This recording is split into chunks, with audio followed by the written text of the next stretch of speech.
Hello we K ನಿಜವಾಸ್ತು ಚಾನಲ್ಗೆ ಸುಸ್ವಾಗತ. ವೀಕ್ಷಕರಿಗೆ ಶುಭಾಶಯಗಳು. ಈಗಾಗಲೇ ನಾನು ತಿಳಿಸಿರುವಂತೆ ವಾಸ್ತುಶಾಸ್ತ್ರದ ಪ್ರಕಾರ ನಿಮ್ಮ ಗೃಹಗಳನ್ನು, ನಿಮ್ಮ ಮನೆಯನ್ನು, ಕಟ್ಟಡವನ್ನು ನಿರ್ಮಿಸಿಕೊಂಡಿದ್ದಾದರೆ ವಾಣಿಜ್ಯ ಮಳಿಗೆ ಆಗಿರಬಹುದು, ಮಠ ಮಂದಿರಗಳಾಗಿರಬಹುದು, ಒಳ್ಳೆಯ ಮಾಸಗಳಲ್ಲಿ, ಒಳ್ಳೆಯ ತಿಥಿಗಳಲ್ಲಿ ನಿಮ್ಮ ಅಡಿಗಲ್ಲನ್ನು, ನಿಮ್ಮ ಗೃಹ ಪ್ರವೇಶವನ್ನು, ಮುಖ್ಯ ದ್ವಾರವನ್ನು ನಿರ್ಮಿಸಿಕೊಂಡರೆ ಅದು ಒಳಿತು ಕೆಡುಕುಗಳು ಯಾವ ರೀತಿ ಇದ್ದಾವೆಂಬುದು ಕಳೆದ 2-3 ಸಂಚಿಕೆಯಲ್ಲಿ ನಾನು ತಿಳಿಸಿದ್ದೇನೆ. ಹಾಗೆ ಈಗ ನಾನು ತಿಳಿಸುವುದೇನೆಂದರೆ, ಮುಖ್ಯವಾಗಿ ವಾರಗಳು, ಯಾವ ವಾರದಲ್ಲಿ ಎಂಥ ಅಡಿಗಲ್ಲು ಹಾಕಿದರೆ ಒಳಿತು ಕೆಡುಕುಗಳು ಎಂಬ ವಿಷಯವಾಗಿ ತಿಳಿಸುತ್ತೇನೆ. ಮುಖ್ಯವಾಗಿ ಯಾವ ವಾರದಲ್ಲಿ ನೀವು ಮನೆಯನ್ನು ಅಥವಾ ಮಳಿಗೆಗಳನ್ನು ಅಥವಾ ಮಂದಿರವನ್ನು ಅಥವಾ ಮಠವನ್ನು ನೀವು ಅಡಿಗಲ್ಲು, ಮುಖ್ಯ ದ್ವಾರ ಅಥವಾ ಗೃಹ ಪ್ರವೇಶ ಅಥವಾ ದೇವ ಮಂದಿರ ಆದರೆ ಪ್ರತಿಷ್ಠಾಪನೆಯು ಇವು ಯಾವಾಗಲೇ ನಡೆಯಬೇಕೆಂದರೆ ಒಳ್ಳೆಯ ವಾರದಲ್ಲಿ ನಡೀಬೇಕು. ವಾರಗಳ ಬಗ್ಗೆ ಮುಖ್ಯವಾಗಿ ಹೇಳಬೇಕಂತಂದರೆ 4 ಶುಭವಾದ ವಾರಗಳು, ಇನ್ನು 3 ದುಷ್ಟವಾರಗಳು. ಆ ದುಷ್ಟವಾರಗಳು ಯಾವುವು, ಶುಭವಾರಗಳು ಯಾವ್ಯಾವು, ವಾರಗಳ ವಿಷಯವಾಗಿ ಅವು ಏನು ಫಲವು ಕೊಡುತ್ತವೆ, ಯಾವ ವಾರದಲ್ಲಿ ಏನು ಮಾಡಿದರೆ ಈ 3 ತಿಳಿಸಿದಂತೆ ಏನಾದರೂ ನೀವು ಮಾಡಿದ್ದೇ ಆದರೆ ದುಷ್ಪರಿಣಾಮ, ಒಳಿತು ಕೆಡುಕುಗಳ ಬಗ್ಗೆ ಕೂಲಂಕುಷವಾಗಿ ನಾನು ತಿಳಿಪಡಿಸುತ್ತೇನೆ. ಅದಕ್ಕೆ ನಮ್ಮ ವಿ ಕೆ ನಿಜವಾಸ್ತು ಚಾನಲ್ಗೆ ಸಬ್ಸ್ಕ್ರೈಬ್ ಮಾಡಿ, ಲೈಕ್ ಮಾಡಿ, ಬೆಲ್ ಐಕಾನ್ ಒತ್ತಿ ಇತರರಿಗೆ ಶೇರ್ ಮಾಡಿ. ನಿಮ್ಮ ಸಹಾಯವು ನಮಗೆ ಇರುತ್ತದೆಂದು ನಾನು ನಂಬಿ ಮುಂದಿನ ವಿಡಿಯೋ ಮಾಡೋಕ್ಕೆ ನಿಮ್ಮ ಪ್ರೋತ್ಸಾಹವು ದೊರೆತಂತಾಗುತ್ತದೆ. ಒಂದು ವೇಳೆ ನೀವು ನಿಮ್ಮ ಮನೆಗಳನ್ನು ಯಾವುದೇ ಒಳಿತು ಕೆಡುಕುಗಳು ಇದ್ದರೆ ನನಗೆ ವಿಡಿಯೋದ ಮೂಲಕ ಅಥವಾ ನೀವು ಒಂದು ಮೆಸೇಜ್ ಮೂಲಕ ಅಥವಾ ಯಾವುದೇ ರೀತಿಯಿಂದ ತಿಳಿಸಿದರೆ ನಾನು ಯಾವುದೇ ವೇತನವನ್ನು ತೆಗೆದುಕೊಳ್ಳದೆ, ಯಾವುದು ದುಡ್ಡು ತೆಗೆದುಕೊಳ್ಳದೆ ನಾನು ನಿಮ್ಮ ಮನೆಗಳನ್ನು ಒಳ್ಳೆಯ ರೀತಿಯಿಂದ ತಪ್ಪು ತಡೆಗಳಿದ್ದರೆ ಸರಿ ಮಾಡಿ ಕೊಡುತ್ತೇನೆಂದು ನಾನು ನಾಗರಿಕರಲ್ಲಿ ವಿನಂತಿ ಮಾಡಿಕೊಳ್ಳುತ್ತೇನೆ. ಯಾವುದೇ ವಿಷಯವಾಗಿ ಕೇವಲ ಒಬ್ಬ ವ್ಯಕ್ತಿಯು ತನ್ನ ಜೀವಿತಾವಧಿಯಲ್ಲಿ ದುಡಿದಂಥ ದುಡ್ಡು ಒಂದು ಮನೆಗೆ ಇನ್ವೆಸ್ಟ್ಮೆಂಟ್ ಮಾಡಿದಾಗ ಅವನು ಅಲ್ಲಿ ಸುಖ ಜೀವನ ಅನುಭವಿಸದಿದ್ದರೆ, ವಾಸ್ತುಶಾಸ್ತ್ರಜ್ಞರನ್ನು, ಒಳ್ಳೆಯ ಶಾಸ್ತ್ರಜ್ಞರನ್ನು ಕೇಳದೆ ನೀವು ಮನೆಯನ್ನು ಕಟ್ಟಿದ್ದರೆ, ಒಳ್ಳೆಯ ಶುಭ ವೇಳೆಯಲ್ಲಿ ಕಟ್ಟದಿದ್ದರೆ ಅದರ ದುಷ್ಪರಿಣಾಮ ಹೇಗಿರುತ್ತದೆ. ಮನೆಯು ಒಳಿತು ಕೆಡುಕುಗಳಿಂದ ತುಂಬಿ ತುಳುಕುತ್ತಿರುತ್ತದೆ. ಅದಕ್ಕೆ ನೀವು ನಿಮ್ಮ ಮನೆಗಳಲ್ಲಿ ಏನಾದರೂ ಕೆಡುಕುಗಳಿದ್ದರೆ ನೀವು ನಮಗೆ ಫೋನ್ ಮುಖಾಂತರ ಕೇಳಿ, ನಾನು ಯಾವುದೇ ದುಡ್ಡು ತೆಗೆದುಕೊಳ್ಳುವುದೇ, ಫೀಸ್ ತೆಗೆದುಕೊಳ್ಳುವುದೇ ನಿಮ್ಮ ಮನೆಗಳಿಗೆ ಸಲಹೆಯನ್ನು ಕೊಡುತ್ತೇನೆ ಅಂತ ಹೇಳುತ್ತಾ ಆಶಿಸುತ್ತೇನೆ. ನೀವು ಹೇಳಿರಿ, ಕೇಳಿರಿ ಎಂದು ಹೇಳುತ್ತೇನೆ. ನಮ್ಮ ವಿಡಿಯೋಗಳಿಗೆ ಲೈಕ್ ಮಾಡಿ, ಬೆಲ್ ಐಕಾನ್ ಒತ್ತಿ ಸಬ್ಸ್ಕ್ರೈಬ್ ಮಾಡಿ ನಮಗೆ ಪ್ರೋತ್ಸಾಹವನ್ನು ನೀಡಿ ಎಂದು ಹೇಳುತ್ತಾ, ಇನ್ನು ಮುಖ್ಯವಾಗಿ ಹೇಳಬೇಕೆಂದರೆ ಮನೆಯನ್ನು ನಿರ್ಮಾಣ ಮಾಡಬೇಕೆಂದರೆ ವಾರಗಳ ಬಗ್ಗೆ ನಾನು ಈಗಾಗಲೇ ಹೈಲೈಟ್ಸ್ ಹೇಳಿದ್ದೇನೆ. ವಾರಗಳಲ್ಲಿ ರವಿವಾರ ಎಂಬುವುದು ಬರುವುದು. ನೀವು ರವಿವಾರದಲ್ಲಿ ಏನಾದರೂ ಮನೆಯನ್ನು ಕಟ್ಟಿದ್ದರೆ ಅಲ್ಲಿ ರೋಗ ರುಜಿನಗಳಿಂದ, ವ್ಯಾಧಿಯಿಂದ ಅಲ್ಲಿ ವಾಸಿಸುವರು ಯಾವುದೇ ರೀತಿಯಿಂದ ರೋಗದಿಂದ ಕೂಡಿರುತ್ತಾರೆ. ಮನೆಯ ಮಕ್ಕಳಾಗಲಿ, ಮಡದಿಯಾಗಲಿ ಅಥವಾ ಇತರ ಆಗಲಿ, ಒಂದು ಕಟ್ಟಡದ ವಾಣಿಜ್ಯ ಮಳಿಗೆಯಾಗದರೆ ಅವನ ಮನೆಯ ಮಾಲೀಕನಾಗಲಿ, ಮಡದಿಯಾಗಲಿ, ಮಕ್ಕಳಾಗಲಿ ಅಥವಾ ಅವರಿಗೆ ಸಹಾಯಕ್ಕೆ ಬರುವಂಥ ಕಾರ್ಮಿಕರಾಗಲಿ, ಒಳ್ಳೆಯ ಕಾರ್ಮಿಕನಾಗಲಿ, ಒಳ್ಳೆಯ ಒಬ್ಬ ಸಹಾಯಕನಾಗಲಿ, ಅವನು ರೋಗ ರುಜಿನದಿಂದ ಕೂಡಿದ್ದರೆ, ಅವನು ತನ್ನ ಸಹಾಯಕನು ಕೆಲಸ ಮಾಡದಿದ್ದರೆ, ಸರಿಯಾಗಿ ಕೆಲಸ ಮಾಡದಿದ್ದರೆ ಅಲ್ಲಿ ಫ್ಯಾಕ್ಟ್ರಿ ಆಗಲಿ, ಮನೆಯ ಆಗಲಿ, ವಾಣಿಜ್ಯವಾಗಲಿ, ಹೋಟೆಲ್ ಆಗಲಿ, ಉದ್ಯಮ ಆಗಲಿ ಎಲ್ಲರಿಗೂ ಒಬ್ಬರಿಗೆ ಸಹಕಾರ ಬೇಕೇ ಬೇಕು. ಯಾವುದೇ ಈ ಕಾಲದಲ್ಲಿ ನಡೆಯಬೇಕೆಂದರೆ ಪ್ರತಿಯೊಬ್ಬರಿಗೆ ಸಹಾಯ ಮಾಡುವಂಥ ವ್ಯಕ್ತಿಗಳು ಬೇಕೇ ಬೇಕು. ದುಡಿಯುವ ಕಾರ್ಮಿಕ ವರ್ಗರು ಬೇಕೇ ಬೇಕು. ಅದೇ ರೀತಿ ಮನೆಯಾದರೆ ಅಲ್ಲಿ ಮನೆಯನ್ನು ಕಟ್ಟಿದ್ದರೆ, ನೀವು ಅಲ್ಲಿ ರವಿವಾರದಿಂದ ಕಟ್ಟಿದ್ದರೆ ಅಲ್ಲಿ ವಾಸಿಸುವ ಕಾಲಕ್ಕೆ ರೋಗದಿಂದ, ರುಜಿನಗಳಿಂದ, ವ್ಯಾಧಿಯಿಂದ ಯಾವುದೇ ಥರದ ಮಕ್ಕಳಾಗಲಿ, ಮನೆಯ ಮಾಲೀಕನಾಗಲಿ, ಮನೆಯ ಮಡದಿಯಾಗಲಿ, ಹೆಣ್ಣು ಮಕ್ಕಳಾಗಲಿ, ಯಾವುದೇ ಆಗಲಿ ಇವರೆಲ್ಲ ರೋಗ ರುಜಿನಗಳಿಂದ ಕೂಡಿರುತ್ತಾರೆ. ಅದಕ್ಕೆ ತಾವು ಆದಿವಾರ ರವಿವಾರ ದಿನ ಈ ಅಡಿಗಲ್ಲು ಅಥವಾ ಮುಖ್ಯ ಬಾಗಿಲು ಗೃಹಪ್ರವೇಶ ಎಂದೂ ಮಾಡಬಾರದು. ಕೆಲವೊಂದು ನಾನು ನೋಡಿದ್ದೇನೆ, ಪಟ್ಟಣಗಳಲ್ಲಿ ಸರ್ಕಾರಿ ಉದ್ಯೋಗಿಗಳು ಅಥವಾ ದೊಡ್ಡ ದೊಡ್ಡ ಉದ್ಯಮದಾರರು ತಾವು ಆದಿವಾರ ರವಿವಾರ ದಿನ ರಜೆಗಳು ಇರುತ್ತವೆ, ತಮಗೆ ಗೃಹಪ್ರವೇಶ ಅಥವಾ ತಮ್ಮ ವಾಣಿಜ್ಯ ಮಳಿಗೆಗಳನ್ನು ಅಂದೇ ಸಾಮಾನ್ಯವಾಗಿ ಇಟ್ಟುಕೊಳ್ಳುವುದು ಉಂಟು. ನಾನು ಹಲವಾರು ಜನರನ್ನು ನೋಡಿದ್ದೇನೆ. ಯಾಕಂದರೆ ಅಂದಿನ ದಿವಸ ತಮಗೆ ಬಿಡುವಿರುತ್ತದೆ ಎಂಬ ಕಾರಣಕ್ಕೆ. ಬೇಡ, ನಿಮ್ಮ ಜೀವಿತಾವಧಿಯಲ್ಲಿ ಒಂದು ವಾಣಿಜ್ಯ ಮಳಿಗೆಯಾಗಲಿ ಮನೆಯಾಗಲಿ ಇತರಾದಿಯಾಗಲಿ ಯಾವುದೇ ಕಟ್ಟಿದ್ದರೆ ಅಂದು ಒಂದು ದಿವಸ ಮಾತ್ರ ಒಳ್ಳೆಯ ಮುಹೂರ್ತಕ್ಕೆ ಒಳ್ಳೆಯ ದಿವಸಕ್ಕಾಗಿ ಕಾದು ಅಂದು ನಿಮ್ಮ ಯಾವುದು ದುಡಿಮೆ ಇದ್ದರೂ ನಿಲ್ಲಿಸಿ ಆ ಗೃಹಪ್ರವೇಶ ಆಗಲಿ ವಾಣಿಜ್ಯ ಮಳಿಗೆಯಾಗಲಿ ಪ್ರವೇಶ ಮಾಡುವುದಕ್ಕೆ ನೀವು ಮಹತ್ವವನ್ನು ಕೊಟ್ಟು ಅಂದು ದುಡಿಮೆ ಇಲ್ಲದಿದ್ದರೂ ಪರವಾಗಿಲ್ಲ, ನೀವು ಆ ದಿನ ಒಳ್ಳೆಯ ದಿನವನ್ನು ನೋಡಿ ನಿಮ್ಮ ಸ್ನೇಹಿತರು ಬರಬಹುದು ಬಿಡಬಹುದು, ಇನ್ನೊಂದು ದಿನ ಬಂದರೂ ಪರವಾಗಿಲ್ಲ, ಆದರೆ ನೀವು ಅಂದು ರವಿವಾರ ದಿವಸ ಎಂದು ನಿಮ್ಮ ಗೃಹಪ್ರವೇಶವಾಗಲಿ ಮನೆಯ ಅಡಿಗಲ್ಲಾಗಲಿ ಅಥವಾ ಮುಖ್ಯ ದ್ವಾರವಾಗಲಿ ನಿರ್ಮಿಸುವುದು ಸಾಮಾನ್ಯವಾಗಿ ಪಟ್ಟಣಗಳಲ್ಲಿ ನಾನು ಬಹಳ ಜನರನ್ನು 100ಕ್ಕೆ 100 ಜನರು ಇದೇ ರೀತಿ ಮಾಡುತ್ತಿದ್ದಾರೆ. ಇದು ಎಷ್ಟೋ ಜನರು ಆ ರೀತಿ ಸಂಡೇ ದಿವಸ ಆದಿವಾರ ದಿವಸ ಮಾಡಿ ಆ ಮನೆಗಳಲ್ಲಿ ವಾಸಿಸುವುದು ಅದು ಎಷ್ಟು ಕಷ್ಟವನ್ನು ಅನುಭವಿಸುತ್ತಿದ್ದಾರೆ. ಆ ಮಳಿಗೆಗಳು ಎಷ್ಟು ರೀತಿಯಿಂದ ಕೆಟ್ಟ ದುಷ್ಪರಿಣಾಮ ಬೀರಿದ್ದಾವೆಂದರೆ ಅದು ಅವರಿಗೆ ಕೆಲವು ದಿನಗಳವರೆಗೆ ಏನು ತಿಳಿಯುವುದಿಲ್ಲ. ಅದಕ್ಕೆ ದಿನಗಳು ಕಳೆಯುವುದರೊಳಗಾಗಿ ಅವನು ತನ್ನ ದುಡಿಮೆಯಿಂದ ಹಾಕಿದ ಬಂಡವಾಳದಿಂದ ದಣಿದು ಹೋಗಿರುತ್ತಾನೆ. ಆವಾಗ ಏನೂ ಮಾಡುವುದಕ್ಕೆ ಆಗುವುದಿಲ್ಲ. ಅದಕ್ಕೆ ಮೊದಲೇ ಮನೆಯಾಗಲಿ ಮಡದಿಯಾಗಲಿ ಮನೆಯಾಗಲಿ ಮಠವಾಗಲಿ ಮಂದಿರವಾಗಲಿ ಯಾವುದೇ ಆಗಲಿ ನೀವು ಅಡಿಗಲ್ಲು ಗೃಹಪ್ರವೇಶ ಮುಖ್ಯದಾರ ನಿರ್ಮಿಸುವ ಕಾರಣಕ್ಕೆ ಈ 3 ವಿಷಯಗಳಿಗೆ ಭಾಳ ಎಚ್ಚರವಾಗಿ ಆದಿವಾರ ದಿವಸ ರವಿವಾರ ದಿವಸ ಎಂದೂ ಮಾಡಬೇಡಿ. ಅದೇ ನೋಡಿ ಒಳಿತನ್ನು ಕೊಡುವಂಥ ಸೋಮವಾರ ದಿವಸ ನೀವು ತಿಳಿಸಿರುವಂತೆ ಏನೇ ಮಾಡಿದರೂ ಒಳ್ಳೆಯ ಕ್ಷೇಮವಾಗಿ ಒಳ್ಳೆಯ ಅಭಿವೃದ್ಧಿಯಾಗಿ ಒಳ್ಳೆಯ ಹಿತೈಷವಾಗಿ ಆ ಮನೆಯಲ್ಲಿ ಪ್ರವೇಶ ಮಾಡಿದರೆ ಅತ್ಯಂತ ಸಂಪದ್ಭರಿತವಾಗಿರುತ್ತದೆ.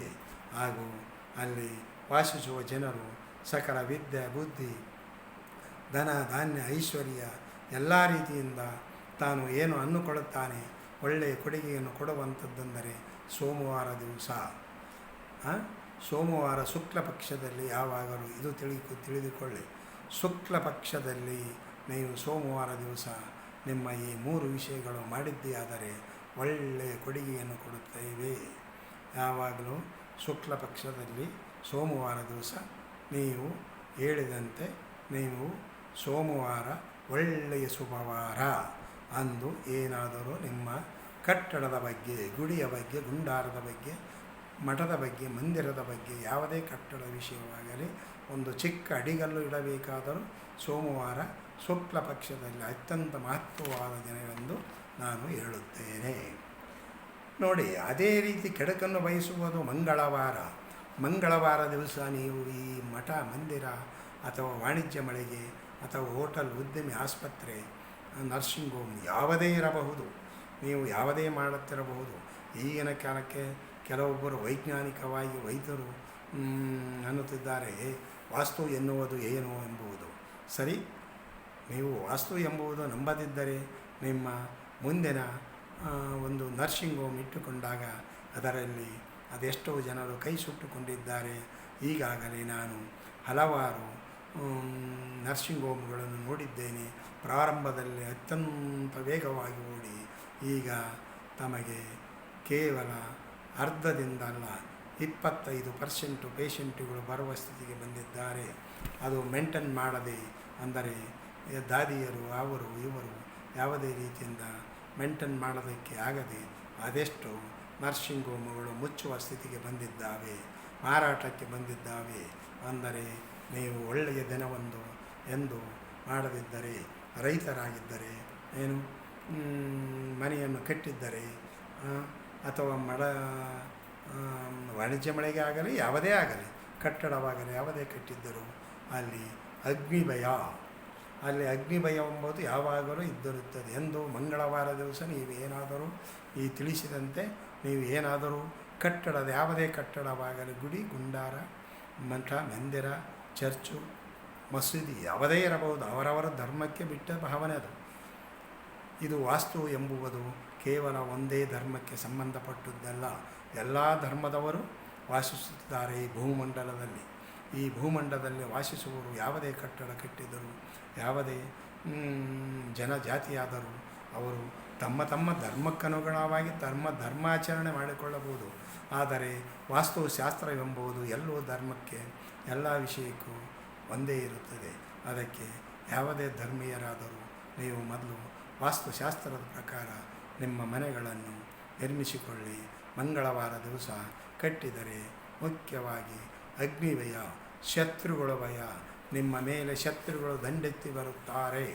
ಶತ್ರುಗಳಂತಂದರೆ ನಿಮ್ಮ ಮನೆಯಲ್ಲಿ ಶತ್ರುಗಳಾಗಿರಬಹುದು, ನಿಮ್ಮ ಮಡದಿಯಾಗಿರಬಹುದು, ನಿಮ್ಮ ಮಗನಾಗಿರಬಹುದು, ಅಥವಾ ನಿಮ್ಮ ನೆಂಟರಾಗಿರಬಹುದು, ಅಥವಾ ನಿಮ್ಮ ಅಕ್ಕಪಕ್ಕದರಾಗಿರಬಹುದು, ನಿಮ್ಮ ಇತರಾದಿ ಕಟ್ಟಡಗಳಲ್ಲಿ ಆಗಿರಬಹುದು, ನೀವು ಉದ್ಯೋಗ ಮಾಡುವ ವಿಷಯದಲ್ಲಿ ಆಗಿರಬಹುದು. ನಿಮಗೆ ಶತ್ರುಗಳು ಹುಟ್ಟುತ್ತಾರೆ. ಆವಾಗ ಇಡೀ ಜೀವನವು ಶತ್ರುಮಯವಾಗಿರುತ್ತದೆ.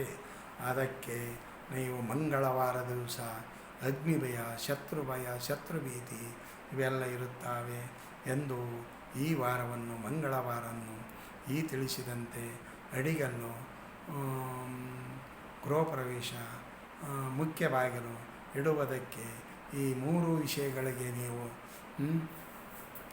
ನೋಡಿ ತಿಳಿದುಕೊಂಡು ಮಾಡಿದ್ದೇ ಆದರೆ ನಿಮಗೆ ಒಳ್ಳೆಯ ಶುಭ ಫಲವನ್ನು ಕೊಡುತ್ತದೆ ಎಂದು ಹೇಳುತ್ತೇನೆ. ಯಾವುದೇ ಕಟ್ಟಡವಾಗಿರಲಿ. ಇನ್ನು ಮಂಗಳವಾರದ ಬಗ್ಗೆ ಕೂಲಂಕುಷವಾಗಿ ಹೇಳಿದ್ದೇನೆ.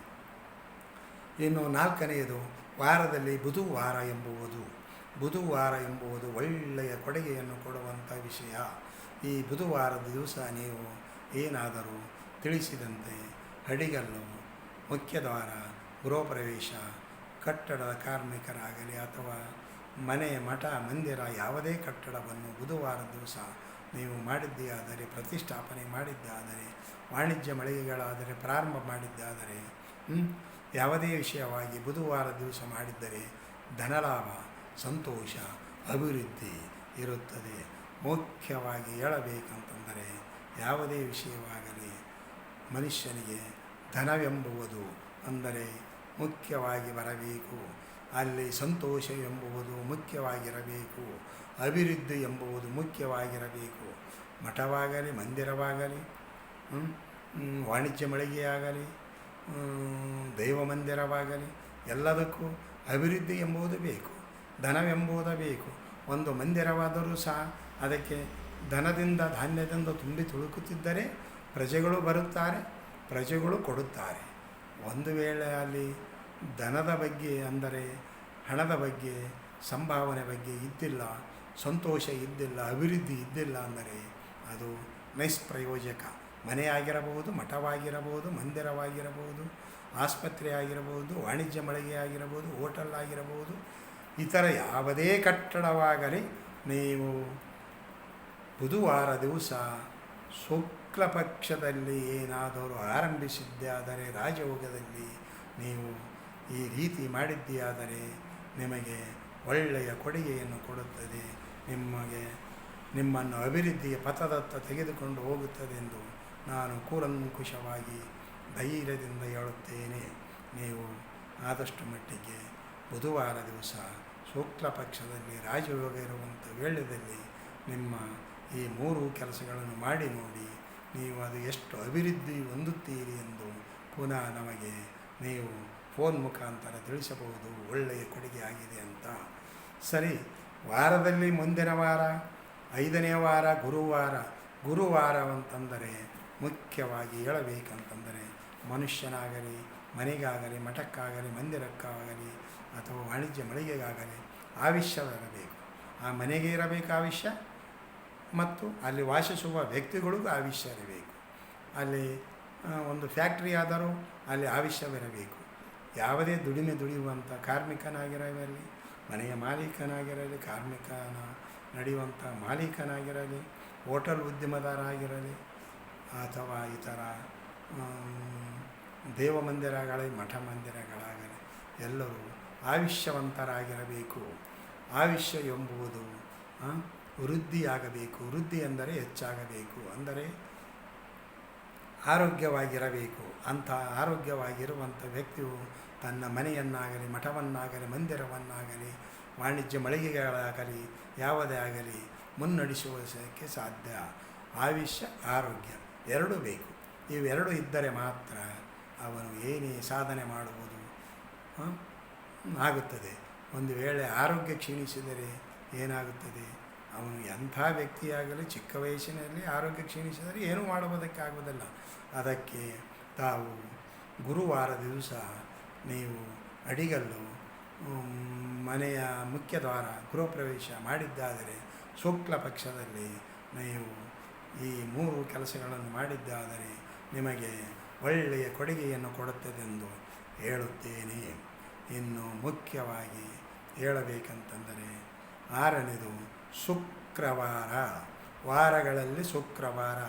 ಈ ಶುಕ್ರವಾರದಲ್ಲಿ ನೀವು ಈ ರೀತಿಯ ಶುಕ್ಲ ಪಕ್ಷದಲ್ಲಿ ಒಂದು ವೇಳೆ ನಿಮ್ಮ ಕಟ್ಟಡಗಳನ್ನು ನಿರ್ಮಿಸಿದ್ದಾದರೆ, ಏನು ಮಠ ಮಂದಿರ ಅಥವಾ ವಾಣಿಜ್ಯ ಇತರಾದಿ ಹೋಟೆಲ್, ಯಾವುದೇ ಆಸ್ಪತ್ರೆ, ಕ್ಲಿನಿಕ್, ನರ್ಸಿಂಗ್ ಹೋಮ್ ಯಾವುದೇ ಇರಬಹುದು, ಓಪನ್ ಆಗಲಿ ಮಾಡದಾಗಲಿ, ನಿರ್ಮಿಸಿದ್ದಾಗಲಿ, ಗೃಹಪ್ರವೇಶವಾಗಲಿ, ಅಡಿಗಲ್ಲಾಗಲಿ ಪ್ರಾರಂಭ ಮಾಡಿದ್ದಾದರೆ ಒಳ್ಳೆಯ ಕೊಡುಗೆಯನ್ನು ಕೊಡುತ್ತದೆ. ಶುಕ್ರವಾರ ಎಂಬುವುದು ಸಂಪತ್ತಿನಿಂದ, ಐಶ್ವರ್ಯದಿಂದ, ಸಂಪತ್ತಿನಿಂದ ಕೂಡಿರುತ್ತದೆ. ಅಷ್ಟೈಶ್ವರ್ಯ ದೊರೆಯುತ್ತದೆ. ನೋಡಿ, ಶುಕ್ರವಾರದ ದಿಶೆಯಾಗಿರುತ್ತದಂದರೆ, ಒಂದು ವೇಳೆ ನೀವು ಶುಕ್ಲ ಪಕ್ಷದ ಶುಕ್ರವಾರದ ದಿವಸ ನೀವು ಏನಾದರೂ ಮಾಡಿದ್ದರೆ ಈಗ ತಿಳಿಸಿರುವಂತೆ ಸಕಲ ಐಶ್ವರ್ಯಗಳು, ಸಕಲ ಸಂಪತ್ತು ಏನು ಅಲ್ಲಿ ವಾಸಿಸುವ ಜನರಿಗೆ ಸಿಗುತ್ತದೆಂದು ನಾನು ಪದೇ ಪದೇ ಪುನಃ ಶುಕ್ರವಾರದ ಬಗ್ಗೆ ಹೇಳಿದ್ದೇನೆ. ಭಾಳ ಎಚ್ಚರಿಕೆಯಿಂದ ನೋಡಿಕೊಳ್ಳಿ. ಈಗ ಕೊನೆಯಲ್ಲಿ ವಾರದಲ್ಲಿ ಶನಿವಾರ ಎಂಬುವುದು ವಿಷಯವಾಗಿ ತಿಳಿಸುತ್ತೇನೆ. ಶನಿವಾರ ನೀವು ಏನಾದರೂ ಗೃಹ ಪ್ರವೇಶ ಅಥವಾ ಅಡಿಗಲ್ಲು ಅಥವಾ ಮುಖ್ಯದ್ವಾರ ಅಥವಾ ವಾಣಿಜ್ಯ ಮಳಿಗೆಗಳು ಆಯಿತು, ಮಠವಾಯಿತು, ಮಂದಿರವಾಯಿತು, ಅಥವಾ ನರ್ಸಿಂಗ್ ಹೋಮ್ ಆಯಿತು, ಇತರಾದಿ ಯಾವುದೇ ಕಟ್ಟಡ ಆಯಿತು ಮಾಡಿದ್ದಾದರೆ ಅಲ್ಲಿ ಮನುಷ್ಯನಿಗೆ ದರಿದ್ರ ಬರುವುದು. ದರಿದ್ರ ಎಂಬುವುದು ನಿನ್ನ ಹಿಂದೆ ಗೃಹ ಪ್ರವೇಶ, ಅಡಿಗಲ್ಲು ಅಥವಾ ಮುಖ್ಯದ್ವಾರ ಇಟ್ಟ ದಿನದಿಂದಲೇ ಅದು ನಿನಗೆ ದರಿದ್ರವು ಬೆನ್ನತ್ತಿ ಬರುತ್ತದೆ. ಆವಾಗ ನೀನು ಆ ಕಾರ್ಮಿಕನ ಕಟ್ಟಡಗಳು ಬರುವುದಿಲ್ಲ, ಕಟ್ಟಡ ಸಂಪೂರ್ಣವಾಗುವುದಿಲ್ಲ. ಆ ಬಿಲ್ಡಿಂಗು, ಆ ಬುನಾದಿ ಹಾಕಿದ ದಿನದಿಂದ ನಿನಗೆ ದರಿದ್ರ ಎಂಬುದು ಬೆನ್ನತ್ತಿ ಬಂದಾಗ ನೀನು ಅಲ್ಲಿ ಕೊನೆಯಲ್ಲಿ ನಿನ್ನ ಬಲಾತ್ಕಾರದಿಂದ, ಅಂದರೆ ನಿನ್ನ ಶಕ್ತಿಯಿಂದ ಕಟ್ಟಡವನ್ನು ಮುಗಿಸಿದ್ದೇ ಆದರೆ ಅಲ್ಲಿ ನೀನು ಮನೆಯಾದರೆ ಇಡೀ ಜನರು ದರಿದ್ರರಿಂದ ಕೂಡುತ್ತಾರೆ. ಅಲ್ಲಿ ವಿದ್ಯೆ, ಬುದ್ಧಿ, ಐಶ್ವರ್ಯ, ಸಂಪತ್ತು ಯಾವುದೂ ಇರುವುದಿಲ್ಲ. ಎಲ್ಲರೂ ದರಿದ್ರರಿಂದ ಕೂಡಿರುತ್ತಾರೆ. ಮನೆಯ ಮಾಲೀಕನಾಗಲಿ, ಒಬ್ಬ ವ್ಯಕ್ತಿ ಹಾಳಾಗಲಿ, ಹೂಳಾಗಲಿ, ಕಾರ್ಮಿಕರಾಗಲಿ, ಫ್ಯಾಕ್ಟ್ರಿಯ ಮಾಲೀಕರಾಗಲಿ, ಎಲ್ಲ ದರಿದ್ರಮಯವಾಗಿ ಆಗುತ್ತದೆ. ಆವಾಗ ನೀನು ಹಾಕಿದ ಬಂಡವಾಳ ನಿಷ್ಪ್ರಯೋಜಕವಾಗುತ್ತದೆ. ಮನೆಯಾಗಿರಬಹುದು, ಮಠವಾಗಿರಬಹುದು, ಮಂದಿರವಾಗಿರಬಹುದು, ನರ್ಸಿಂಗ್ ಹೋಮ್ ಆಗಿರಬಹುದು, ಕ್ಲಿನಿಕ್ ಆಗಿರಬಹುದು, ಕಟ್ಟಡವಾಗಿರಬಹುದು, ಹೋಟೆಲ್ ಆಗಿರಬಹುದು, ಯಾವುದೇ ವಿಷಯವಾಗಿ ಸರ್ಕಾರಿ ಬಿಲ್ಡಿಂಗು ಸಹ ಆಗಿರಬಹುದು. ನೋಡಿ, ಅದೆಷ್ಟು ಸರ್ಕಾರಿ ಬಿಲ್ಡಿಂಗ್ಗಳು ನಾನು ನೋಡುತ್ತಿದ್ದೇನೆ. ಅದೆಷ್ಟೋ ಬಿಲ್ಡಿಂಗ್ಗಳು ಪಾಳು ಬಿದ್ದಿದ್ದಾವೆ.